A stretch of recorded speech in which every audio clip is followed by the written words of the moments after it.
Section 1. You will hear a conversation between an agent from the Student Job Centre and a student who wants to find a part-time job. First, you have some time to look at questions 1 to 3.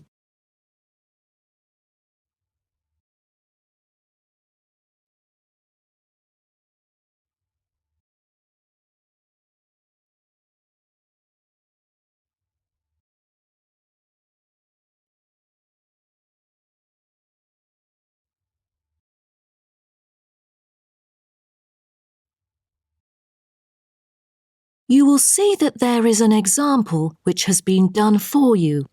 On this occasion only, the conversation relating to this will be played first. Good morning. Oh, good morning. Is this, room number 316? Yes, that's right. So, is this the Student Job Centre? It certainly is. How may I help you? Well, actually, I'm looking for a job, a part-time job. Do you have anything available at the moment? Ah, yes. Are you a registered student? I'm afraid this service is only available to full-time students. Yes, I'm doing my degree in statistics studies. Here's my student card. Right. Well, let's just have a look at what positions are available at the moment. There is a job for social workers, and the workplace is in the House of the Disabled.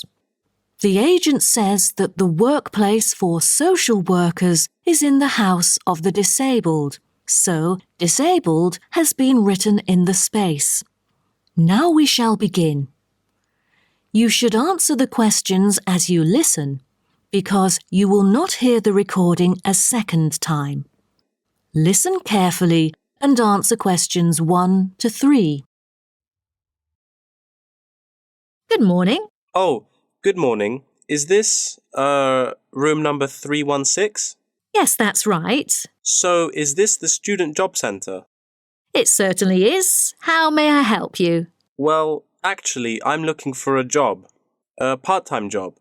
Do you have anything available at the moment?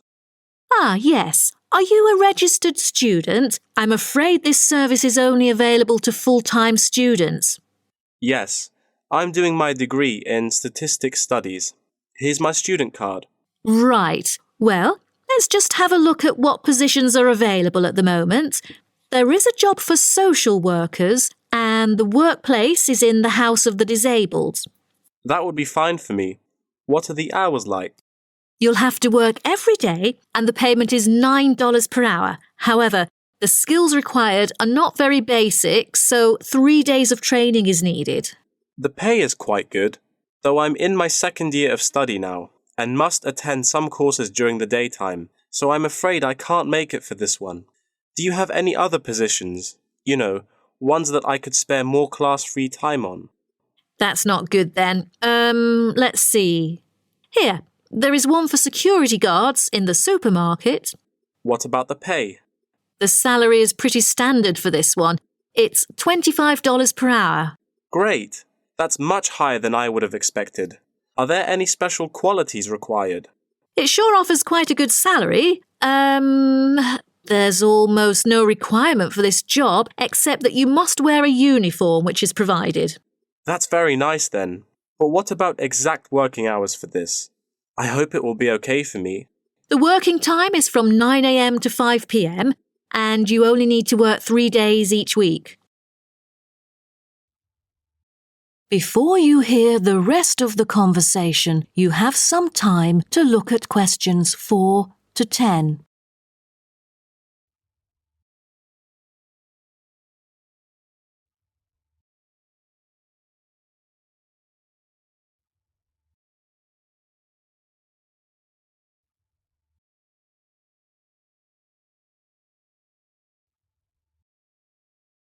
Now listen and answer questions 4 to 10. That sounds like fun. But unfortunately, I've got other arrangements during the weekdays, so that's not possible either, I'm afraid. Well, I think we do have something else for you. Yes, here it is. There is a vacancy for a van driving position in a furniture company that might suit you. What is the working time for this one? On the weekends? No, it's night work. That's good to hear, because I'm available for most of the late hours. And the good thing for this is that you've got variable hours to choose from, though the payment is fixed. Any other restrictions for this one? Yeah, it requires the driver to have reliable driving skills. You know, in case of unnecessary damage or any unwanted possibilities of accidents. Night work is perfect, but I don't even have a driver's license, not to mention my horrible driving skills. No driver's license. That makes it impossible at all. All right. The last option that might suit you is a job as a data entry clerk. You'll be expected to work in a school. It's actually a good place, you know. Lovely. And what about the working hours? Not on weekdays, I hope. Actually, you'll be working only on weekends. You get a fixed salary and you're expected to be familiar with keyboarding skills. That's not the only limit, though, because I'm afraid personal transport is also a must. That's not a problem. I've got a bicycle to travel around with. Great. Now, just fill out this form and we'll see what to do next. Wonderful. That is the end of section 1. You now have half a minute to check your answers.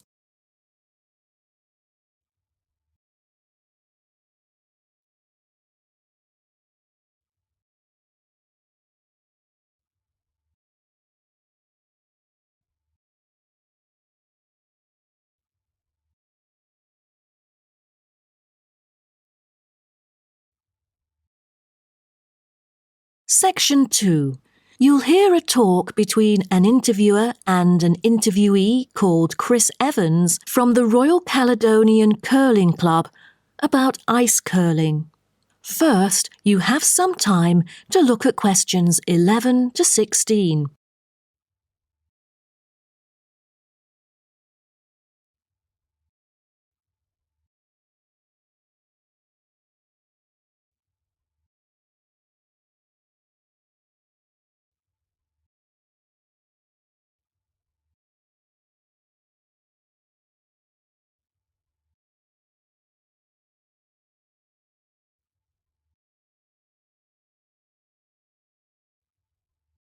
Now listen carefully and answer questions 11 to 16. Today, we're pleased to have on the show Chris Evans from the Royal Caledonian Curling Club. Now, let's welcome Chris to tell us something about ice curling. Chris, please. Thank you. It's my honour to briefly talk about ice curling here to all of you. So let's start with what curling is. Curling is a sport in which players slide stones on an ice rink towards a target area which is segmented into 4 concentric circles. 2 curling teams consist of 4 players, the lead, the second, the third, and finally the skip. The captain of the curling team and its players will throw their stones in the order stated above. Each team has 8 stones. The purpose is to accumulate the highest score in the game. Points are scored depending on which stone is resting closest to the centre of the target area at the end of the game. The ice surface on which the game is played, or the rink in curling, is called the sheet. It is covered with tiny droplets of water that become ice and cause the stones to curl or deviate from a straight path. The curling players should slide the heavy polished stones or rocks across the ice curling sheets towards the house, a circular target marked on the ice, as I mentioned before. There are several pieces of equipment essential for a curling game, so a concise instruction will be given to you. The most important things are the curling brush, which is used to sweep the ice surface in the path of the stone, as well as the curling stone, which is sometimes called rock. The former is usually made of horsehair, and the latter is made of granite, mainly coming from Scotland. Curling shoes are similar to ordinary athletic shoes, except that the 2 shoes in a pair have dissimilar soles.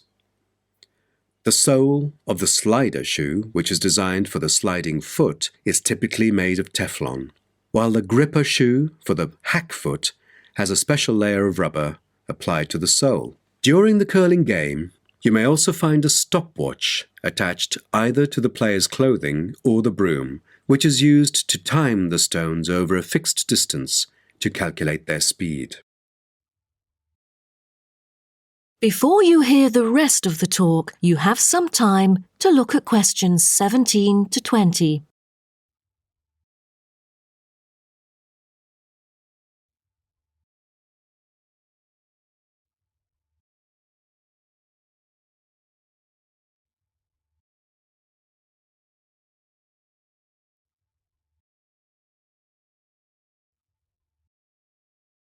Now listen and answer questions 17 to 20.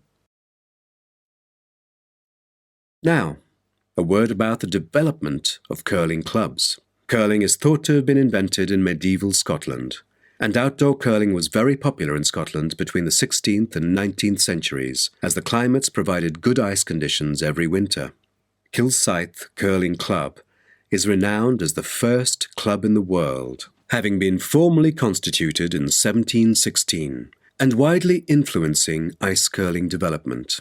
In Kilsyth today, both men's and ladies' sections are thriving, participating in all major competitions and having won championships in the British Open in the past.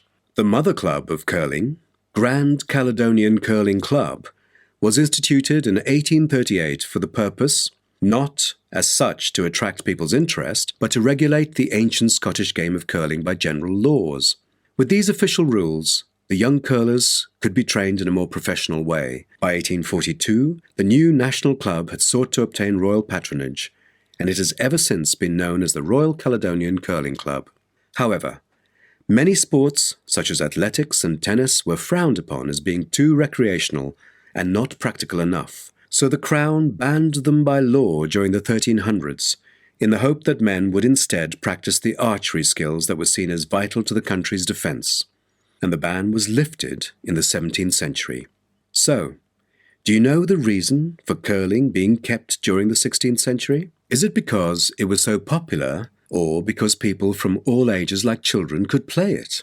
The spirit of curling dictates that one never cheers mistakes, misses, or gaffes by one's opponent, and most importantly, all the team members should strictly follow the instructions of their captain, which is essential for men in battle. Curling was brought to Canada from Scotland, and some curling was played informally before 1800. Curlers often used iron curling stones made from melted materials such as cannonballs rather than granite until the early 1900s, because there were transport problems importing granite stones from Scotland.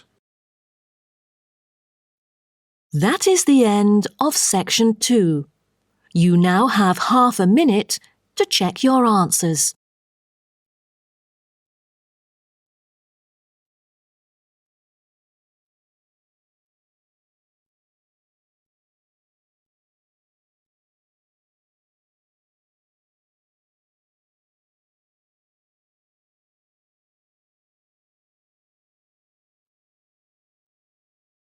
Section 3. You will hear a student called Greg talking to his student about the study of the wind farm in Australia. First, you have some time to look at questions 21 to 25.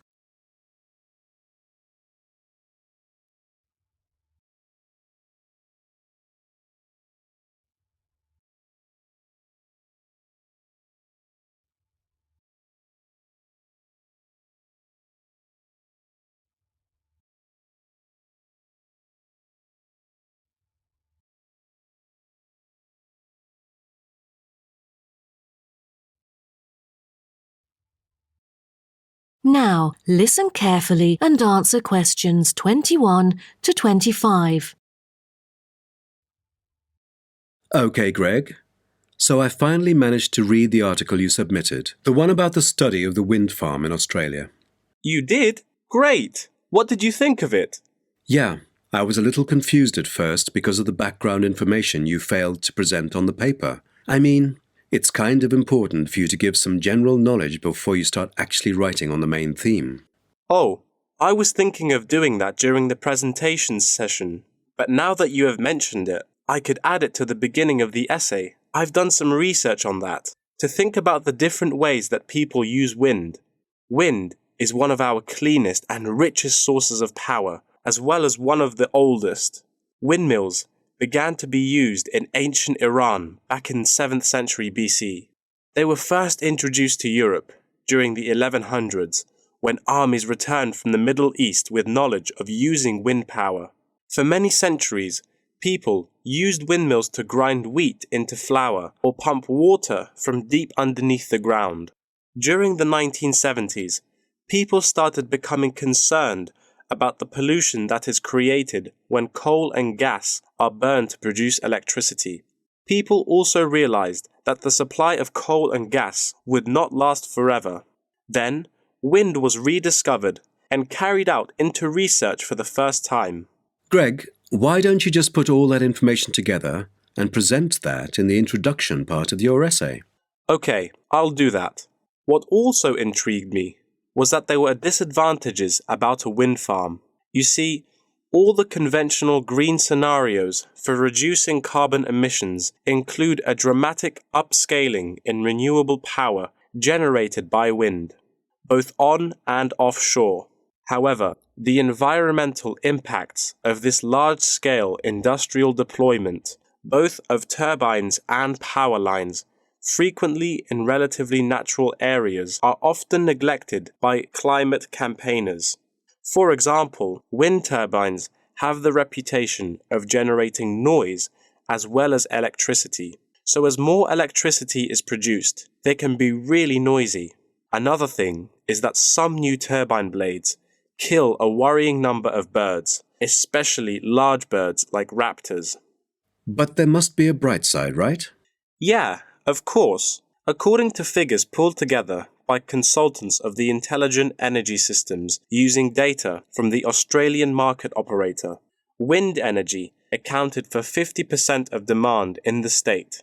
That's half of the power source. Besides, this one unexpected outcome really attracts lots of visitors and helps the local tourism. That's good to hear. Before you hear the rest of the talk, you have some time to look at questions 26 to 30.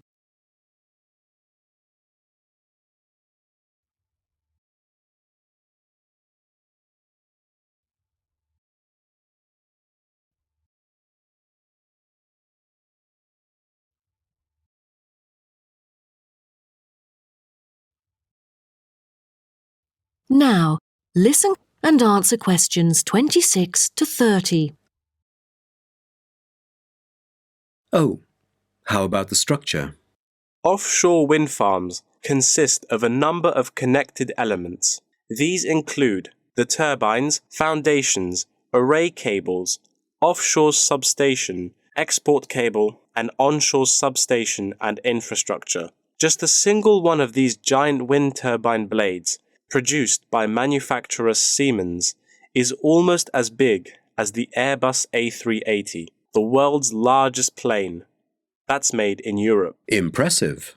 Actually, at first, there were protests among residents who claimed themselves to be victims of land loss and noise. Then, policies came out really quick, and then they could get allowance from the government.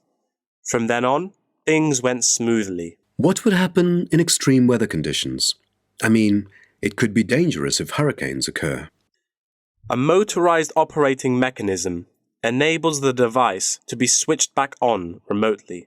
All versions feature the modular design and share the same complete range of standard accessories, thanks to its very extensive operating temperature range of -25 to 70 Celsius and its strong temperature range of -40 to 70 Celsius. It is ideally suited for use in wind turbines under extreme climatic conditions, though they do have an option to lower the speed of it.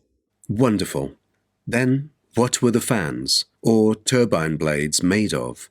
Is it a special kind of metal? No, they were too heavy. Wind turbine blades must be strong, light, and capable of operating for decades without much, if any, maintenance. Fiberglass is one of the main components of many large-scale wind turbine blades. The material is used because it is lightweight, easily shaped, and not too expensive. Another material used to make longer turbine blades is timber. This material is too expensive to use amongst all the blades, but on the longer blades, it's used to help reinforce them because it is stiff and light. That is the end of section 3. You now have half a minute to check your answers.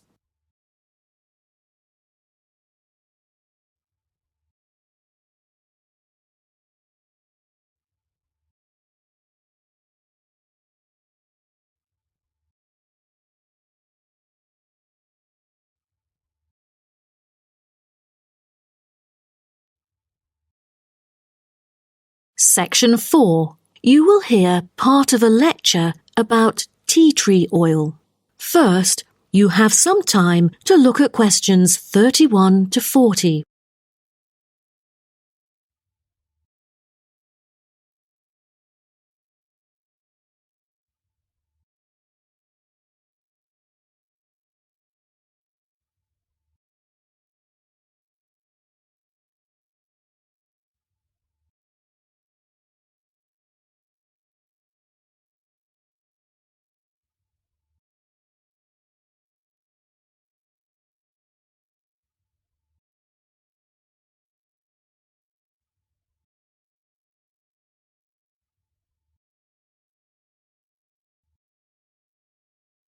Now, listen carefully and answer questions 31 to 40. So, what I'm going to talk about to you today is something called tea tree oil, which was first extracted from Melaleuca alternifolia in Australia. This species remains the most important commercially. Several other species are cultivated for their oil extraction. There is a very long history of tea tree oil's use in aromatherapy. Traditionally, Melaleuca alternifolia leaves were crushed and the oil was inhaled by the Aborigines of Australia for the treatment of coughs, colds, and also for the treatment of wounds. For instance, they chewed the young leaves to alleviate headaches and took them to treat sore throats or skin ailments. The Aborigines world was discovered by Willem Janszoon, a Dutch explorer who was the first European to sail to Australia. In 1606, he reached the northern coast of Australia in his ship. Then several voyages of exploration followed in the first half of the 17th century. The Dutch found it a paradise on earth for man's well-being, with timber, stone, and lime for building. There was also plenty of salt, and the coast was full of fish. Besides, they found the characteristics of the diet there because they happened to meet 10 naked black Aborigines having a meal in the open air. While the value of tea tree oil originated from Australia, it was gradually known and tested by the outsiders. In the middle of the 18th century, Sir Hugh Palliser, an officer of the British Royal Navy who had been to Australia several times during that period, got serious injuries all over due to his experiences in several wars. For more than the last 15 or 16 years of his life, he seldom laid down on a bed because of the constant pain in his leg. Then he tried tea tree oil, as it was said that tea tree oil could operate as a very powerful immunostimulant for pre- and post-surgical care. The use of the name tea tree, also called paper bark trees, probably originated from Captain James Cook's description he made soon after he had arrived at the coast of New South Wales in 1770. At the time, he witnessed some Aborigines of Australia using one of the shrub's leaves to make an infused drink in place of tea. In the 1920s, some human clinical research and the documentation of many benefits associated with tea tree oil were credited, which were made by Dr. Arthur Penfold, an Australian government chemist. He investigated the business potential of a number of native extracted oils, then reported that tea tree oil was promising as it exhibited powerful antiseptic properties. But after World War II, the entry of antibiotics declined the use of natural products in medicine, which had a negative effect on the production of tea tree oil.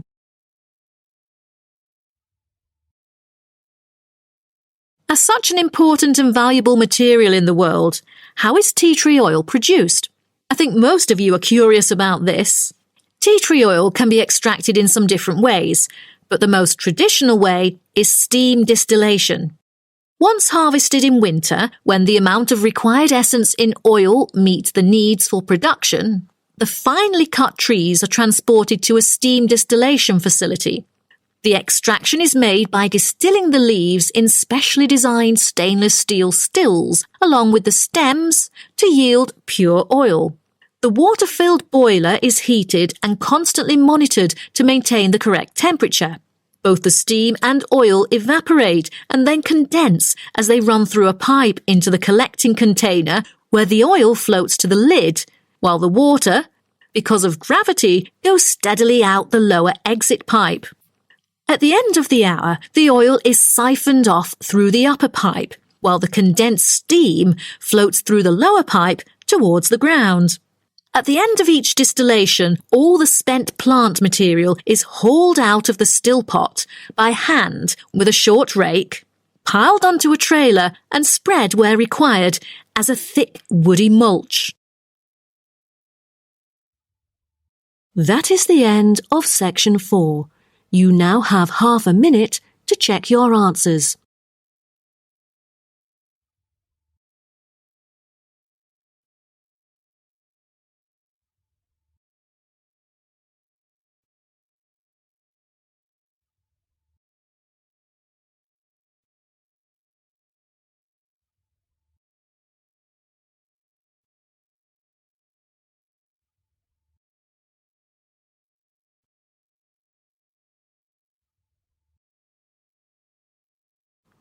That is the end of the listening test.